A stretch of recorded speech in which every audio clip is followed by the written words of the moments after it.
എന്നുള്ള ആരോപണത്തിൽ പ്രതിഷേധം തുടരുമെന്ന് ഇന്ത്യ മുന്നണി. AICC അധ്യക്ഷൻ മല്ലികാർജ്ജുൻ ഖർഗെ ഉൾപ്പെടെയുള്ള നേതാക്കളും അറസ്റ്റ് വരിച്ചു.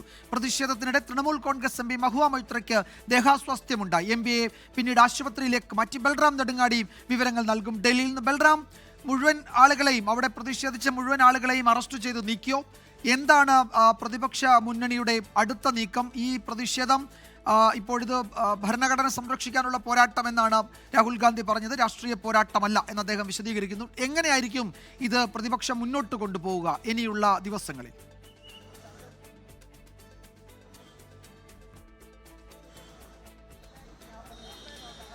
വിജയകുമാർ, ഭരണഘടനാ സ്ഥാപനത്തിനെതിരായി ഒരു പ്രതിഷേധം അല്ലെങ്കിൽ ജനാധിപത്യത്തിൽ തിരഞ്ഞെടുക്കപ്പെട്ട പ്രതിനിധികൾ തെരുവിൽ ഇറങ്ങി പ്രതിഷേധിക്കുന്ന ഒരു സംഭവം സമീപകാലത്ത് ആദ്യമായാണ് നമ്മൾ കണ്ടത്. കാരണം തെരഞ്ഞെടുപ്പ് കമ്മീഷനെതിരെ കഴിഞ്ഞ നിരവധി കാലമായി വിവിധ ആക്ഷേപങ്ങൾ, പരാതികൾ രാജ്യത്തെ പ്രതിപക്ഷ പാർട്ടികൾ ഉന്നയിച്ചിരുന്നുവെങ്കിൽ അതിന് കൃത്യമായ ഒരു മറുപടി ലഭിച്ചില്ല, അതിന് കൃത്യമായ പ്രതികരണം ലഭിക്കുന്നില്ല. ആ ഒരു ഘട്ടത്തിലാണ് കഴിഞ്ഞ 16 ദിവസം പാർലമെന്റിന് ഉള്ളിലുണ്ടായിരുന്ന പ്രതിഷേധം ഇപ്പോൾ തെരുവിലേക്ക് ഇറങ്ങിയിരിക്കുന്നത്. ഇപ്പോൾ അബ്ദുൾ സമദ് സമദാനി MP നമ്മളോടൊപ്പം ചേരുകയാണ്. എന്താണ് ഇനി തുടർ പരിപാടികൾ?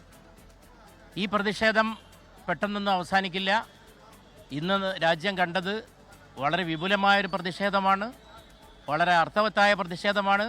പാർലമെൻറ്റ് അംഗങ്ങൾ പാർലമെൻറ്റിൻ്റെ മുഖ്യ കവാടത്തിൽ നിന്ന് മാർച്ചായി പുറപ്പെട്ട് തെരഞ്ഞെടുപ്പ് കമ്മീഷൻ്റെ ഓഫീസിലേക്ക് ജാഥയായിട്ട് പോവുകയായിരുന്നു. അവിടെ എത്തി. അവിടെ ആ ഇലക്ഷൻ കമ്മീഷനെ കാണാൻ അനുവാദം നേരത്തെ നൽകിയിട്ട് പോലും അനുവാദം ലഭിച്ചില്ല. വളരെ കടുത്ത ജനാധിപത്യ വിരുദ്ധമായ നടപടിയാണ് ഈ മാർച്ചിനോട് പോലും അധികൃതർ എടുത്തിരുന്നു. ഈ പ്രതിഷേധം, ഈ സമാനമായ പ്രതിഷേധങ്ങളുമായി തെരുവിലേക്ക് പ്രതിഷേധം തീർച്ചയായും ജനങ്ങളിലേക്ക് വ്യാപിക്കും. ജനങ്ങളിത് കാണുന്നുണ്ട്. ഇത് ചെറിയൊരു വിഷയമല്ല. തെരഞ്ഞെടുപ്പ് എന്ന് പറഞ്ഞത് ജനാധിപത്യത്തിൻ്റെ അസ്ഥിവാരമാണ്. ആര് ഭരിക്കണം, എങ്ങനെ ഭരിക്കണം എന്നൊക്കെ തീരുമാനിക്കുന്നത് തെരഞ്ഞെടുപ്പാണ്. ആ തെരഞ്ഞെടുപ്പിൽ ഇത്ര വലിയ അട്ടിമറി നടത്തുക എന്ന് പറഞ്ഞാൽ, അധികാരത്തിൽ വരാൻ വേണ്ടി ഇങ്ങനെ വ്യാജമായ വഴികൾ തേടുക എന്ന് പറഞ്ഞാൽ ജനാധിപത്യത്തിൽ കേട്ടുകേൾവിയില്ലാത്ത, ഒരു രാഷ്ട്രീയ പാർട്ടിയും സ്വീകരിക്കാത്ത, ലജ്ജയില്ലാത്ത നടപടിയാണ്. അതിനെതിരെ നടത്തിയിട്ടുള്ള ജനപ്രതിനിധികളുടെ പ്രതിഷേധം ഇനി ജനങ്ങളിലേക്ക് വ്യാപിക്കുകയാണ്. കഴിഞ്ഞ ദിവസം കർണാടകയിൽ അത് തുടങ്ങിക്കഴിഞ്ഞിട്ടുണ്ട്. കോൺഗ്രസിൻ്റെ നേതൃത്വത്തിൽ തീർച്ചയായും രാഹുൽ ഗാന്ധി ഏറ്റെടുത്തിട്ടുള്ള ഈ സമരം ഇനി ജനങ്ങൾ ഏറ്റെടുക്കുകയാണ്. വിജയകുമാർ, ഇത്തരത്തിൽ തന്നെയാണ് ഇനി വിവിധ സംസ്ഥാനങ്ങളിൽ കഴിഞ്ഞ ദിവസം കർണാടകയിൽ ഉണ്ടായതിന് സമാനമായി വിവിധ സംസ്ഥാനങ്ങളിലേക്ക് ഈ പ്രതിഷേധം വ്യാപിപ്പിക്കുക, തെരുവിലേക്ക് ഈ പ്രതിഷേധം വ്യാപിപ്പിക്കുക. കാരണം ഈ പ്രതിഷേധം എന്നുള്ളത് ഒരു ഭരണഘടനാ സ്ഥാപനത്തിന് എതിരെയാണ്, തെരഞ്ഞെടുപ്പ് കമ്മീഷന് എതിരെയാണ്. വോട്ട് എങ്ങിൽ അല്ലെങ്കിൽ തെരഞ്ഞെടുപ്പിൽ വലിയ തോതിൽ തന്നെ അട്ടിമറി നടക്കപ്പെടുന്നു എന്നുള്ളതാണ് ആക്ഷേപം. ഇത് ഗൗരവമുള്ള ഒരു വിഷയമാണ് എന്നും ബഹുജനങ്ങളുടെ പിന്തുണയോടെ മാത്രമേ ഇത് മുന്നോട്ട് കൊണ്ടുപോകാൻ കഴിയൂ എന്നുമുള്ള ഒരു ചിന്തയിൽ തന്നെയാണ് പ്രതിപക്ഷവും ഉള്ളത്. അതുകൊണ്ട് തന്നെ കൂടുതൽ ഇടങ്ങളിലേക്ക് കൂടുതൽ ശക്തമായി ഈ പ്രതിഷേധവുമായി മുന്നോട്ട് കൊണ്ടുപോകുക എന്നുള്ളതാണ് പ്രതിപക്ഷത്തിൻ്റെ തീരുമാനം. ഇപ്പോഴും MPമാരെ വിവിധ സ്റ്റേഷനുകളിലേക്ക് എത്തിച്ചുകൊണ്ടിരിക്കുകയാണ്. ഈ പാർലമെന്റിന് പുറത്തു നിന്നും അറസ്റ്റ് ചെയ്ത MPമാർ ഇപ്പോഴും യാത്രയിലാണ്. അവരെ പോലീസിൻ്റെ പ്രത്യേക ബസ്സുകളിലായി കൊണ്ടുപോയിക്കൊണ്ടിരിക്കുകയാണ്. നേരത്തെ വിജയകുമാർ സൂചിപ്പിച്ച പോലെ തന്നെ തൃണമൂൽ കോൺഗ്രസ് നേതാവ് മഹുവ മൊയ്ത്ര അടക്കമുള്ള നിരവധി പേർക്ക് ഈ തിക്കിലും തിരക്കിലും, കൂടാതെ ഇവിടെയുള്ള ശക്തമായ ചൂട് ഉൾപ്പെടെയുള്ള സാഹചര്യങ്ങളിൽ പരിക്ക് ഏറ്റിരുന്നു, അല്ലെങ്കിൽ ദേഹാസ്വാസ്ഥ്യം ഉണ്ടായിരുന്നു. അത്തരം ദേഹാസ്വാസ്ഥ്യമുണ്ടായ ആളുകളെ ആശുപത്രിയിലേക്ക് മാറ്റിയിട്ടുണ്ട്. ഇപ്പോൾ ഇവിടെ നിരത്തിയിരുന്ന ബാരിക്കേഡുകൾ എല്ലാ MPമാരെയും അറസ്റ്റ് ചെയ്ത് നീക്കി. ഇതിന് പിന്നാലെ ഇപ്പോൾ ബാരിക്കേഡുകൾ നീക്കിക്കൊണ്ടിരിക്കുകയാണ്. ഒരു കാര്യം കൂടി ഉള്ളത്, ഇപ്പോൾ ഈ തെരഞ്ഞെടുപ്പ് കമ്മീഷനുമായി ഒരു കൂടിക്കാഴ്ചയ്ക്ക് പ്രതിപക്ഷ പാർട്ടികൾ അനുമതി തേടിയിരുന്നു. 30 MPമാരെയാണ് തെരഞ്ഞെടുപ്പ് കമ്മീഷൻ അനുവദിച്ചത്. അതിൽ പ്രതിഷേധിച്ച്, മുഴുവൻ പേർക്കും അനുമതി കിട്ടാത്തതിൽ പ്രതിഷേധിച്ച് അത്തരമൊരു മീറ്റിംഗ് തന്നെ വേണ്ട എന്ന് പ്രതിപക്ഷം തീരുമാനിച്ചിരിക്കുകയാണെന്ന് ജയറാം രമേശ് നേരത്തെ പറഞ്ഞു. അപ്പോൾ ഈ മുഴുവൻ പേരെയും കാണാൻ, MPമാരെ മുഴുവൻ കാണാൻ ഇനി തെരഞ്ഞെടുപ്പ് കമ്മീഷൻ തയ്യാറായേക്കുമോ? എന്തായിരിക്കും തെരഞ്ഞെടുപ്പ് കമ്മീഷൻ ഇക്കാര്യത്തിൽ ഇനി ചെയ്യാൻ സാധ്യതയുള്ളത്? ഈ റിപ്പോർട്ട് തേടൽ അല്ലെങ്കിൽ പരാതി വാങ്ങൽ എന്നതിനപ്പുറത്തേക്ക് എന്തെങ്കിലും നടപടികളിലേക്ക് കമ്മീഷൻ കടക്കുമോ? BJPയുടെ എന്തെങ്കിലും ഒരു രാഷ്ട്രീയ പ്രതികരണം ഈ വിഷയത്തിൽ, ഈ പ്രതിഷേധമൊക്കെ ഉണ്ടായതിനു ശേഷം അത്തരത്തിലുള്ള പ്രതികരണത്തിന് സാധ്യത കാണുന്നുണ്ടോ?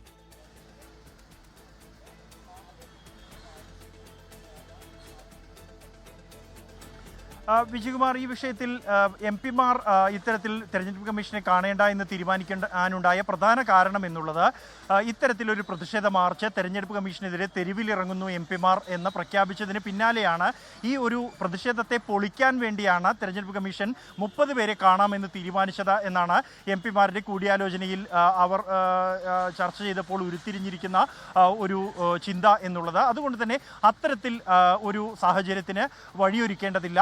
മറിച്ച് കാണുകയാണെങ്കിൽ എല്ലാവരെയും ഒരുമിച്ച് കാണുക എന്ന നയം തുടർന്ന് പ്രതിപക്ഷം സ്വീകരിക്കുകയായിരുന്നു. അത് പ്രായോഗികമായ ഒരു കാര്യവുമല്ല എന്നതുകൊണ്ട് തന്നെ അത്തരം ഒരു കൂടിക്കാഴ്ചയ്ക്കുള്ള സാധ്യത അവസാനിച്ചിരിക്കുകയാണ്. തുടർന്ന് ഇനി എന്താകും തെരഞ്ഞെടുപ്പ് കമ്മീഷന്റെ നടപടി എന്നുള്ളതും ശ്രദ്ധേയമാണ്. പ്രത്യേകിച്ച് ഇതുവരെയും പ്രതിപക്ഷം ഉന്നയിച്ച കാര്യങ്ങൾക്ക് ഒറ്റവരി മറുപടിയായിരുന്നു തെരഞ്ഞെടുപ്പ് കമ്മീഷന്റെ ഭാഗത്തു നിന്നും ഉണ്ടായത് എങ്കിൽ നേരത്തെ പരാതികളില്ല എന്ന് പറഞ്ഞ് നടത്തിയ പ്രതികരണങ്ങളിൽ പിന്നീട് തെരഞ്ഞെടുപ്പ് കമ്മീഷൻ കൂടുതൽ പ്രതികരണങ്ങളുമായി രംഗത്തെത്തുന്ന സാഹചര്യം ഉണ്ടായിട്ടുണ്ട്. എന്തായാലും രാജ്യത്തെ ഒരു ഭരണഘടനാ സ്ഥാപനം, ഒരു സുപ്രധാനമായ ഭരണഘടനാ സ്ഥാപനത്തിൻ്റെ സുതാര്യതയ്ക്കെതിരെയാണ് പ്രതിപക്ഷം ചോദ്യചിഹ്നം ഉയർത്തിയിരിക്കുന്നത് എന്നതുകൊണ്ട് തന്നെ ഇത് ഉറപ്പാക്കേണ്ടതിൻ്റെ ബാധ്യത തെരഞ്ഞെടുപ്പ് കമ്മീഷനുണ്ട്. അതുകൊണ്ട് തന്നെ കൂടുതൽ പ്രതികരണങ്ങൾ ഉണ്ടായേക്കും. അതോടൊപ്പം തന്നെ വിജയകുമാർ, ഇതിൽ ഏറ്റവും പ്രധാനം ഈ തെരഞ്ഞെടുപ്പുമായി ബന്ധപ്പെട്ട ബീഹാറിലെ വോട്ടർ പട്ടിക വിഷയവുമായി ബന്ധപ്പെട്ടുള്ള കേസ് സുപ്രീം കോടതിയിലുണ്ട്. സുപ്രീം കോടതിക്ക് മുന്നിൽ ഈ തെളിവുകൾ നിരത്തുക എന്നുള്ളത് പ്രതിപക്ഷം തീരുമാനിച്ചിട്ടുണ്ട്. അടുത്ത തവണ കേസ് പരിഗണിക്കുമ്പോഴോ അല്ലെങ്കിൽ അതിന് മുൻപായി തന്നെയോ ഇക്കാര്യങ്ങൾ കോൺഗ്രസിൻ്റെ പരിശോധനയിൽ റിസർച്ചിൽ കണ്ടെത്തിയ കാര്യങ്ങൾ കോടതിക്ക് മുന്നിൽ കൊണ്ടുവരും. സുപ്രീം കോടതിയിൽ നിന്നും ഇക്കാര്യങ്ങൾ പരിശോധിച്ച് അനുകൂലമായ ഒരു തീരുമാനം ഉണ്ടാകുമെന്ന പ്രതീക്ഷ പ്രതിപക്ഷത്തിന് ഉണ്ട്. അതേസമയം BJPയുടെ ഭാഗത്തു നിന്നും ഈ വിഷയം പ്രതിഷേധം തെരഞ്ഞെടുപ്പ് കമ്മീഷനെതിരെയാണെങ്കിൽ പോലും അതിൽ പ്രതിക്കൂട്ടിലായിരിക്കുന്നത് BJP കൂടിയാണ്. BJPക്ക് വേണ്ടിയാണ് ഇത്തരത്തിൽ ഉണ്ടായിരിക്കുന്നത്.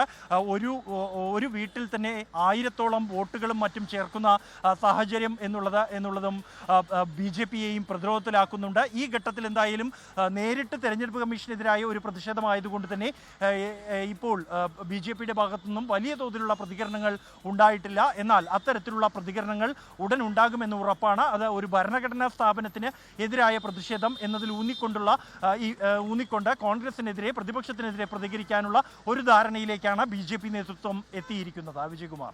യെസ്, ബൽറാം നെടുങ്ങാടിയാണ് വിവരങ്ങൾ നൽകിയത് ഡൽഹിയിൽ നിന്നും. ലോകത്തെവിടെയായാലും ഏത് സമയത്തും 24 വാർത്തകളും ഓഗ്മെന്റഡ് റിയാലിറ്റി പാക്കേജുകളും എക്സ്പ്ലെയിനറുകളും വിശദമായി കാണാൻ ഞങ്ങളുടെ യൂട്യൂബ് ചാനൽ നിങ്ങൾക്ക് സബ്സ്ക്രൈബ് ചെയ്യാം.